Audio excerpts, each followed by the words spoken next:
상상할 수 있습니까? 사망 선고를 받은 9살 소녀가 지구 저편 한 번도 들어본 적 없는 나라에서 다시 숨 쉴 수 있게 되었다는 사실을 믿으시겠습니까? 15년 경력의 이탈리아 최고의 신경외과 의사. 수천 명의 생명을 구해온 실력자였지만 정작 가장 소중한 딸의 병 앞에서는 완전히 무력했습니다. 모든 동료들이 고개를 저었습니다. 불가능하다고. 새벽 3시 절망에 빠진 그가 우연히 발견한 놀라운 숫자. 그 순간 모든 게 바뀌었습니다. 정신이 나갔나? 주변의 강력한 만류에도 불구하고 그는 결심했습니다. 연봉, 지위, 미래. 모든 걸 버리고 한국으로 향했습니다. 하지만 도착 후 또 다른 절벽이 기다리고 있었다고 하는데요. 치료는 불가능합니다. 그런데 예상치 못한 곳에서 기적의 손길이 나타났습니다. 그리고 그 후에 아무도 예상치 못한 일이 벌어졌다고 합니다. 잠깐, 이 놀라운 반전이 궁금하다면 구독과 좋아요를 눌러주세요. 여러분의 관심이 더 많은 실화를 발굴하는 힘이 됩니다. 지금부터 절망이 기적으로 바뀐 믿기 힘든 이야기가 시작됩니다. 저는 루카 디 지오바니입니다. 이탈리아 밀라노에서 뇌외과 의사로 일하고 있어요. 매일 새벽 5시에 일어나서 산 라파엘레 병원까지 걸어가는 게 제 일상이었습니다. 하얀 가운을 입고 수술실에 들어가면 저는 완전히 다른 사람이 되었어요. 지금까지 3,000명이 넘는 환자들을 수술했습니다. 뇌종양, 뇌출혈, 교통사고로 뇌 손상을 입은 환자들까지요. 제 사무실 벽에는 이탈리아 의학회에서 받은 상장들과 완치된 환자들의 감사 편지가 가득했어요. 밀라노 최고의 뇌외과 의사라는 타이틀을 갖고 있었지만 그 봄날 아침 일어난 일 앞에서는 아무 소용이 없었습니다. 새벽 4시, 딸 소피아가 계단에서 울고 있었어요. 9살짜리 아이가 그렇게 울 일은 없었는데 말이죠. 아빠, 머리가 터질 것 같아요.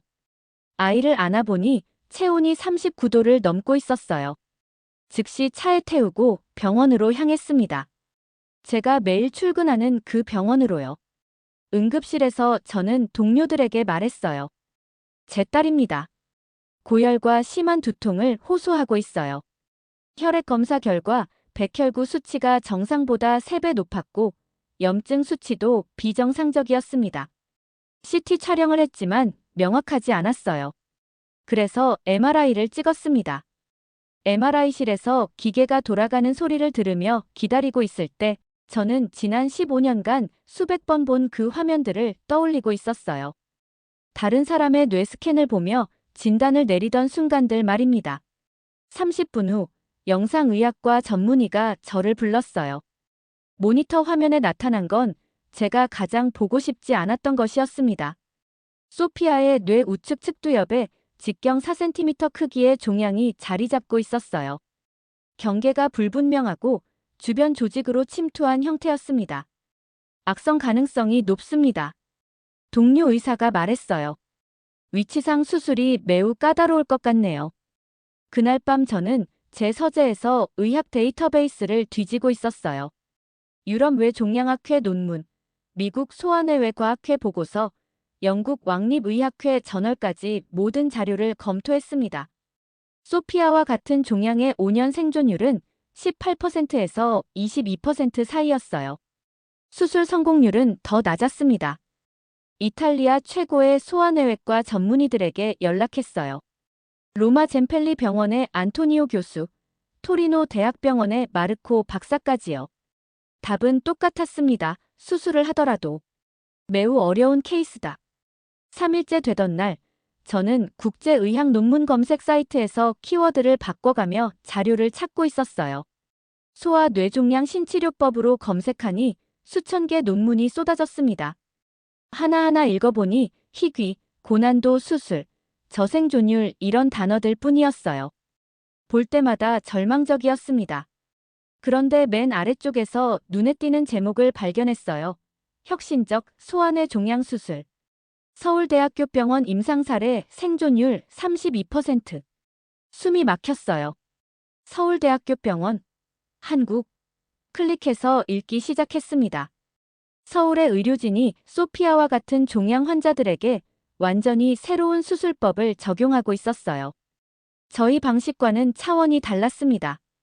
웨이크업 수술이라는 기법으로 환자를 깨운 상태에서 뇌 기능을 실시간으로 체크하면서 종양을 제거하는 방법이었어요. 고배율 현미경 하에서 연필심보다 가는 미세기구를 사용해서 실시간 영상 가이드를 보면서 뇌조직 사이를 정밀하게 파고 들어가는 방식이었습니다. 생존율이 32%라고 나와 있었어요. 밀라노에서 저희가 달성한 최고 성공률은 20%였고 그것도 훨씬 단순한 케이스에서만 가능했어요. 논문을 더 읽어보니 서울 의료진의 팀워크가 놀라웠어요. 외과에, 마취과에, 간호사, 의공학 전문가까지 모두가 한 목표로 움직이고 있었습니다. 어린 환자를 살리는 것. 병원 시설 사진을 보니 복도는 밝고 깨끗했고 수술실은 첨단 연구소 수준이었어요. 주치의 인터뷰가 인상적이었습니다. 모든 아이에게는 기회가 있어야 합니다. 한국은 작은 나라지만 희망을 포기하지 않는 나라입니다. 이 말을 읽는 순간 가슴이 뜨거워졌어요. 지금까지 한국을 지도에서나 보는 먼 나라로만 생각했는데 이제는 가능성의 땅으로 보였습니다. 논문을 덮고 의자에 기댔어요. 심장이 쿵쾅거렸습니다. 한국에 가야 한다. 확실한 생각이 떠올랐어요. 다음 날 아침, 저는 병원장실을 찾아갔습니다. 로베르토 몬티 병원장은 20년 넘게 저를 지켜본 분이었어요. 루카, 한국에 간다고. 정신이 나갔나? 병원장님, 소피아를 살릴 기회입니다. 자네가 여기서 쌓아온 게 뭔지 아나? 15년간의 경력, 연봉 25만 유로, 이탈리아 최고 수준의 의료진 네트워크, 그리고 내년에 확정될 뇌외과 과장 승진까지. 모든 걸 포기하고 동양으로 가겠다고. 병원장의 말이 맞았어요. 저는 밀라노에서 모든 걸 갖고 있었습니다. 도심의 아파트, 안정된 수입, 사회적 지위, 그리고 무엇보다 15년간 쌓아올린 전문성이었어요. 한국 의료진들이 우리보다 뛰어나다는 보장이 어디 있나?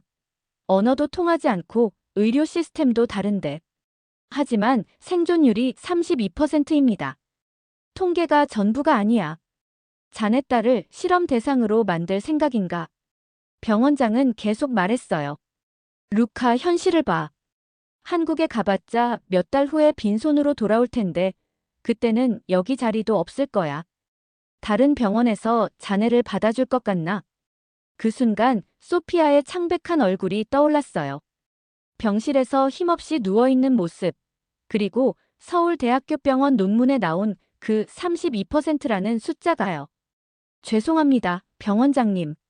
결정했습니다. 빈 사무실에서 혼자 말했어요. 한국에 간다. 서울대학교병원에 간다. 제 목소리가 생각보다 단호했습니다. 서랍에서 메모장을 꺼냈어요. 맨 위에 썼습니다. 서울 프로젝트 소피아 구하기 아래에 체크리스트를 만들었어요. 항공편, 여권 사본, 송금 준비, 사직서 제출, 집 정리. 하나하나가 앞으로 나아가는 발걸음이었습니다. 그날 결정했어요. 의료 장비와 소피아가 좋아하는 곰인형, 그리고 딸의 미래에 대한 희망을 가방에 넣고 한국행 비행기에 오를 거라고. 잘 모르는 나라였지만 이제는 희망이 있는 곳이었습니다. 새벽 4시에 눈이 떠졌습니다.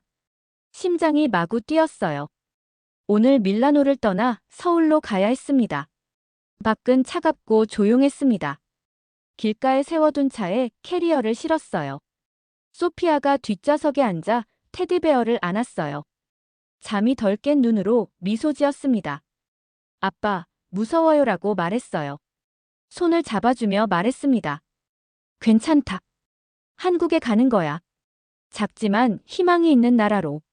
소피아가 고개를 끄덕였어요. 목이 메었지만 목소리는 침착하게 유지했습니다. 13시간의 긴 비행이 끝나고 인천공항에 도착했습니다. 소피아가 도시 불빛을 보며 속삭였습니다. 아빠, 좀 나아진 것 같아요.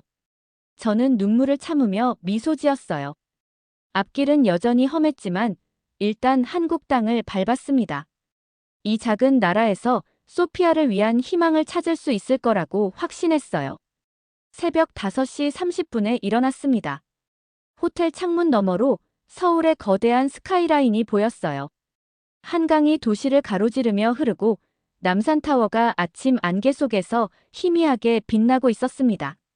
소피아는 아직 잠들어 있었어요. 작은 얼굴에 땀방울이 맺혀 있었습니다. 6시 정각, 서울대학교 병원 정문 앞에 도착했습니다. 1978년에 개원한 이 병원은 28층 높이의 거대한 건물로 연간 200만 명이 찾는 국내 최고 의료기관이었어요. 정문 앞 광장에는 벌써 수십 명의 환자와 보호자들이 몰려 있었습니다. 휠체어를 탄 할머니, 목발을 짚은 중년 남성, 울고 있는 아이를 달래는 젊은 엄마까지. 소피아의 손은 차갑게 식어 있었어요. 이탈리아에서 온 저희에게 이곳이 마지막 희망이었어요. 1층 국제진료센터는 생각보다 붐볐어요. 하루 평균 100명의 외국인 환자가 찾는 곳이라더니 정말 그런 것 같았습니다. 중국어, 영어, 러시아어, 아랍어가 뒤섞여 들렸어요. 안녕하세요. 20대 후반으로 보이는 여직원에게 다가가 말했어요. 딸이 뇌종양 환자입니다. 긴급 수술이 필요해요. 이탈리아에서 왔는데 로마의 의료진이 이곳을 추천했습니다. 직원은 컴퓨터 화면을 들여다보며 말했어요. 죄송합니다. 국제 환자는 최소 2주 전 예약이 원칙입니다. 신경외과는 특히 대기 시간이 길어요. 2주라고요? 목소리가 떨렸습니다. 소피아의 종양은 하루가 다르게 커지고 있어요. 로마 의사가 말하길 더 이상 기다리면 안 된다고 했습니다. 규정이 그렇습니다.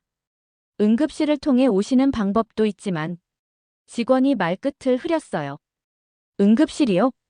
네, 하지만 응급실도 생명이 위급한 환자가 우선이에요. 보통 하루 종일 기다리셔야 할 겁니다. 주먹을 꽉 쥐었어요. 이탈리아에서 12시간 비행 끝에 이렇게 멀리 와서 문전박대를 당하다니. 주변 사람들이 저희를 쳐다보기 시작했습니다. 소피아가 제 옷을 잡아당겼어요. 아빠, 사람들이 봐요. 무서워요. 무릎을 꿇고 소피아와 눈높이를 맞췄습니다. 괜찮다. 한국은 작은 나라지만 희망의 나라야. 아빠가 반드시 방법을 찾을 거다. 병원을 나와 근처 골목으로 향했어요. 서울대병원 주변은 독특한 풍경이었습니다. 병원을 중심으로 반경 500m 안에 의료기기 상점, 약국, 그리고 환자 가족들이 머무는 작은 카페와 여관들이 즐비했어요. 병원 앞 상권이라고 부르는 특별한 생태계였습니다.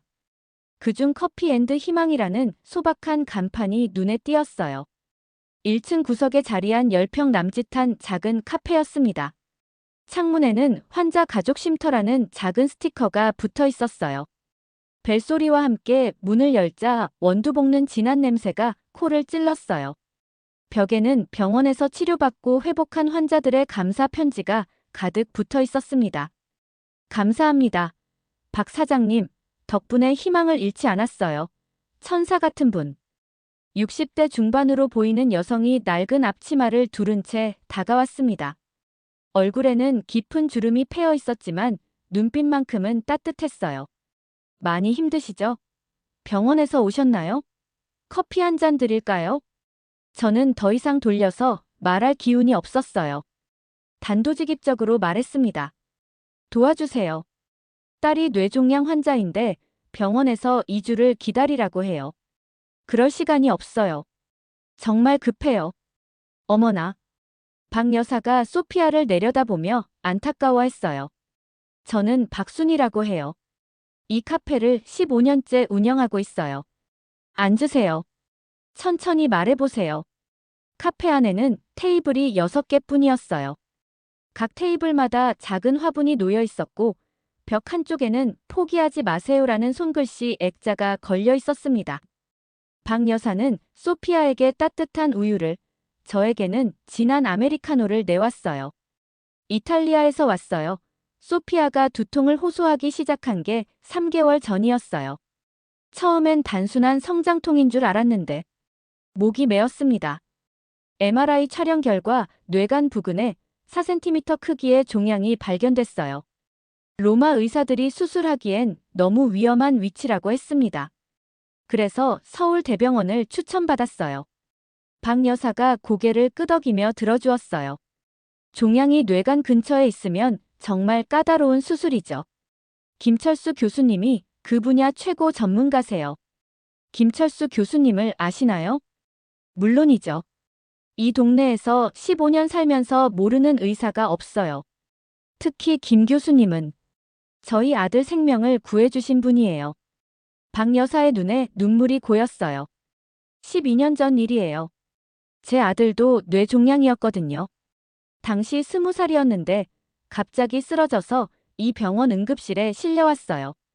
김 교수님이 밤새 8시간 수술해 주셨어요. 지금은 결혼해서 아이 둘 키우고 있답니다. 박 여사가 제 손을 꽉 잡았어요. 한국은 작은 나라지만 희망의 나라예요. 제가 뭔가 해보겠어요. 그분이 카운터 뒤에서 낡은 다이어리를 꺼냈어요. 손으로 쓴 전화번호들이 빼곡히 적혀 있었습니다. 15년 동안 이 카페를 하면서 만난 의료진들 연락처예요. 조카가 서울대병원 신경외과 수간호사거든요. 박 여사가 휴대폰을 꺼내 전화를 걸었어요. 빠른 한국어로 10분간 열정적으로 통화했습니다. 중간중간 응급 상황, 외국에서 온 아이, 정말 급해라는 말이 들렸어요. 통화를 끊고 나서 환한 미소를 지었어요. 됐어요. 내일 아침 7시에 김철수 교수님 진료실로 오세요. 조카가 특별히 시간을 내달라고 부탁했어요. 김 교수님이 직접 소피아를 봐주시기로 했답니다. 믿을 수 없었어요. 정말입니까? 어떻게 감사드려야 할지. 괜찮아요. 저도 그때 많은 도움을 받았거든요. 이제 제가 도울 차례죠. 한국에 온 걸 환영해요. 소피아가 처음으로 웃었어요. 아빠, 이 아주머니 천사인 것 같아요. 박 여사가 웃으며 소피아의 머리를 쓰다듬었어요. 우리 소피아, 내일이면 좋은 소식 들을 거예요. 김 교수님은 마술사 같은 분이거든요. 그날 밤 병원 근처 작은 여인숙에서 묵었어요. 방은 5평 남짓했지만 깨끗했습니다. 소피아는 오랜만에 평온한 얼굴로 테디베어를 안고 잠들었어요. 저는 창밖을 보며 생각했습니다. 12시간 전만 해도 절망적이었는데 한 사람의 따뜻한 마음이 이렇게 큰 변화를 만들어내다니. 내일이면 김철수 교수를 만날 수 있어요. 서울대병원 신경외과는 국내 최고 수준으로 연간 2,000건의 뇌수술을 집도하는 곳이었습니다. 특히 뇌간 종양 수술 성공률이 95% 이상인 것으로 유명했어요. 소피아에게 마지막 희망이 될 수 있는 곳, 아니 이제는 확실한 희망이 된 곳이었습니다. 소피아의 수술날이 왔어요. 오전 6시 정각, 택시를 타고 서울대학교 병원으로 향했어요. 아침 서울거리는 이미 분주했어요. 출근하는 사람들, 지하철역으로 향하는 학생들, 문 여는 상점들. 이 모든 게 평범한 하루의 시작이었지만 저희에게는 생과 사를 가르는 특별한 날이었어요. 병원에 도착하자 거대한 현대식 건물이 눈앞에 나타났어요. 안내데스크에서 접수를 마치고 엘리베이터를 탔어요. 7층, 소아외과 병동. 문이 열리자 완전히 다른 세계가 펼쳐졌어요. 벽면 가득 무지개색 벽화가 그려져 있었고 천장에는 구름과 별 모양 조명이 달려 있었어요. 디지오바니님, 어서 오세요. 베테랑 간호사가 따뜻하게 맞아주었어요. 30년 경력이라는 박 간호사였어요. 소피아를 보더니 환한 미소를 지었어요. 우리 소피아, 오늘 용감한 공주가 되는 날이네요. 수술 전 준비실로 안내받았어요. 깨끗한 하얀 침대, 최신 의료 장비들, 벽에 걸린 디즈니 캐릭터 스티커들. 모든 게 아이들을 위해 특별히 꾸며져 있었어요.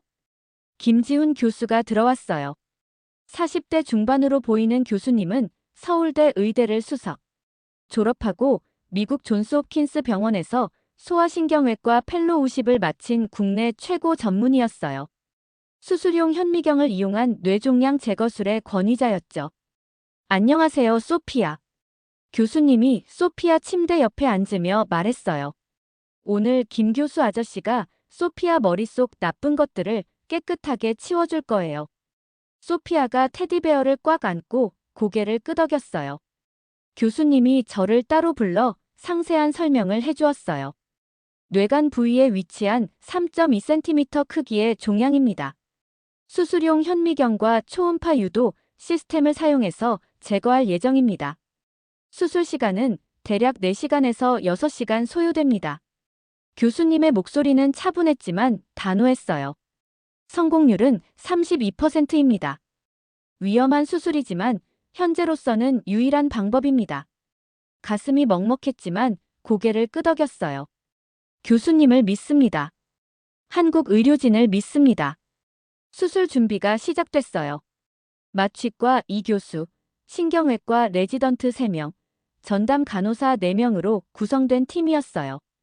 모두 자신의 역할에 집중하고 있었어요. 소피아를 연한 파란색 수술복으로 갈아입히고 머리에 일회용 수술 모자를 씌웠어요. 밀란에서 가져온 가족 사진을 소피아 옷주머니에 넣어주었어요. 아내와 함께 찍은 사진, 베네치아 여행 때 찍은 사진, 소피아 생일 사진들이었어요. 사랑아, 좋은 꿈 꿔. 소피아가 제 손을 꽉 잡았어요. 그 작은 손에서 따뜻함이 느껴졌어요. 아빠, 무서워요. 괜찮아. 한국의 최고 의사들이 너를 지켜줄 거야. 드디어 이별의 순간이 왔어요. 수술실 문 앞에서 김 교수가 말했어요. 수술 중간중간 상황을 알려드리겠습니다. 6시간 정도 소요될 예정입니다. 소피아 이마에 마지막 키스를 했어요. 수술실 문이 천천히 닫혔어요. 마치 세상이 둘로 나뉘는 것 같았어요. 가족 대기실에 앉았어요. 커피 자판기, 정수기, 간단한 간식들이 준비되어 있었어요. 다른 가족들도 기다리고 있었어요. 60대 할머니는 묵주를 손에 쥐고 기도하고 있었고, 젊은 부부는 서로 손을 잡고 창밖만 바라보고 있었어요. 모두의 얼굴에 걱정과 희망이 동시에 드러나 있었어요. 한국은 희망의 나라다. 마음속으로 계속 되뇌었어요. 수술실 안에서는 정밀한 작업이 진행되고 있을 거였어요. 수술용 현미경 아래서 김 교수가 0.1mm 단위로 종양을 제거하고 있을 거였어요. 마취과 의사는 소피아의 생체 신호를 실시간으로 모니터링하고 간호사들은 필요한 수술 도구를 정확한 타이밍에 전달하고 있을 거였어요. 1시간이 지났어요. 간호사가 나와서 말했어요. 현재까지 순조롭게 진행되고 있습니다. 2시간 지났어요. 3시간이 지났어요. 가슴이 답답해서 화장실에 갔다 왔어요. 거울 속 제 모습은 초췌했어요. 며칠 깎지 않은 수염, 충혈된 눈, 야윈 볼. 5시간이 지났어요. 간호사가 또 나와서 말했어요. 조금 더 시간이 필요합니다. 매우 정밀한 작업이 진행 중입니다. 6시간이 되어서야 수술실 문이 열렸어요. 김 교수가 수술복을 입고 나왔어요. 이마에는 땀방울이 맺혀 있었고 마스크를 벗은 얼굴에는 피로가 역력했어요. 하지만 눈빛은 밝았어요. 제 앞에 와서 의자에 앉았어요. 디지오바니님. 교수님의 목소리에는 안도감이 섞여 있었어요. 수술이 성공적으로 끝났습니다. 종양을 100% 완전 제거했습니다. 주변 뇌조직 손상은 최소화했습니다. 눈앞이 흐려졌어요. 눈물이 쏟아져 나왔어요. 정말 감사합니다, 교수님. 정말 감사합니다. 교수님 손을 꽉 잡았어요. 그 손에서 6시간 동안 생명을 구한 따뜻함이 느껴졌어요. 마취에서 깨어나는데 1~2시간 정도 걸립니다. 그 후에 만나실 수 있습니다. 회복실로 향했어요. ICU 옆에 있는 특별 회복실이었어요. 최신 생체 신호 모니터, 인공호흡기, 각종 응급 장비들이 배치되어 있었어요. 침대에 누워있는 소피아를 봤어요. 머리에는 하얀 붕대가 감겨 있었고 여러 개의 선이 몸에 연결되어 있었어요. 하지만 숨을 고르게 쉬고 있었어요. 1시간 후 소피아 눈이 천천히 떠졌어요. 처음엔 초점이 맞지 않더니 점점 또렷해졌어요. 아빠. 목소리는 약했지만 분명했어요. 그래, 아빠야. 여기 있어. 소피아 손을 조심스럽게 잡았어요. 따뜻했어요. 살아있었어요. 수술 끝났어요? 응, 다 끝났어. 이제 완전히 나았어. 소피아가 희미하게 미소를 지었어요. 한국 의사 아저씨들이 정말 대단해요. 그날 밤 소피아 곁에서 밤새 지켰어요. 간호사들이 2시간마다 와서 상태를 점검했어요. 혈압, 맥박, 체온, 모든 게 정상 범위였어요. 지구 반대편에서 온 저희 부녀를 한국이 구해주었어요. 세계 최고 수준의 의료진, 최첨단 장비, 그리고 무엇보다 따뜻한 마음. 이 모든 것이 만들어낸 기적이었어요. 아침에 눈을 떴을 때 확실히 알 수 있었어요. 소피아의 상태가 달라졌다는 걸요. 밤새 소아병동 의자에 앉아 지켜봤는데 호흡이 안정되고 얼굴색이 좋아진 게 눈에 보였어요. 기적이 일어나고 있었어요. 소피아가 깨어나서 말했어요. 아빠, 오늘은 힘이 나요. 저는 그 애를 안으면서 대답했어요. 한국이 희망의 나라라서 그런 거야. 담당 의료진이 소피아의 활동 재개를 승인했어요. 간호사들이 침대에서 일어나는 걸 도왔고 복도 걷기 연습을 시작했어요. 매 걸음이 중요했어요. 지나가던 환자들과 보호자들이 잘했어요. 라고 응원해줬어요. 소피아는 수줍어하면서도 손을 흔들어 답례했어요. 김 박사가 새 검사 결과를 가지고 왔어요. 소피아, 상태가 많이 좋아졌어요. CT 영상을 모니터에 띄웠는데 종양 주변 부종이 현저히 감소했어요. 저는 눈물이 나려는 걸 참았어요. 희망을 놓지 않으셨기 때문에 가능했어요. 정말 감사합니다. 오후에는 병원 내 정원을 걸었어요. 벚나무 아래 벤치에 앉았는데 꽃잎이 바람에 날리고 있었어요. 소피아야, 저 꽃잎들 봐. 계절이 바뀌면 다시 피는 거야. 저도 다시 피어나고 있는 것 같아요, 아빠. 이후 일주일간 소피아의 회복 속도는 놀라웠어요. 병원에서 소아암 완치 환자들을 위한 축하식이 있었어요. 간호사가 소피아에게 용감한 생존자라고 적힌 상장을 줬어요. 우리 딸이 정말 용감했구나. 소피아가 저를 꼭 안으면서 말했어요. 아빠가 포기하지 않으셨으니까요. 이제 정말 살아날 수 있다는 확신이 들었어요. 퇴원 수속을 밟는 날, 김 박사가 의료기록 봉투를 건네줬어요. 이걸 잘 보관하세요. 하지만 진짜 중요한 건 아버님의 의지였어요. 그게 아이를 살린 거예요. 한국에 진심으로 감사드려요. 한강변 신축 아파트로 가는 택시에서 창밖을 봤어요. 반포 한강공원에서 뛰노는 아이들, 돗자리 펴고 앉은 가족들, 자전거 타는 사람들. 강물이 오후 햇살의 금빛으로 반짝였어요. 소피아야, 한국이 어때?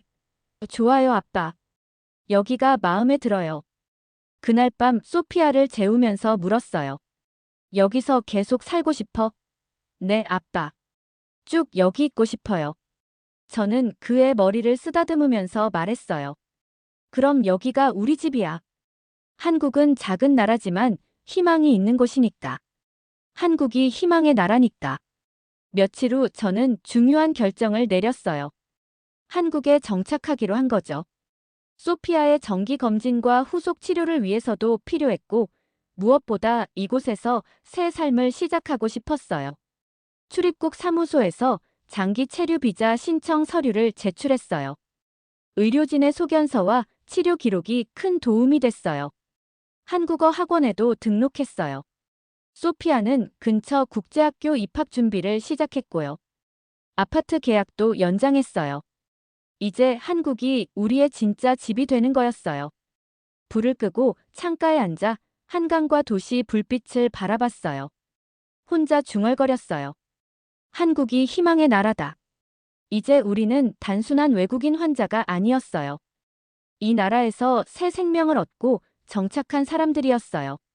치료와 회복, 그리고 희망의 산증인이 된 거죠. 한국이 우리에게 두 번째 인생을 선물해 준 거였어요. 오늘 사연 어떠셨나요? 재미있으셨나요?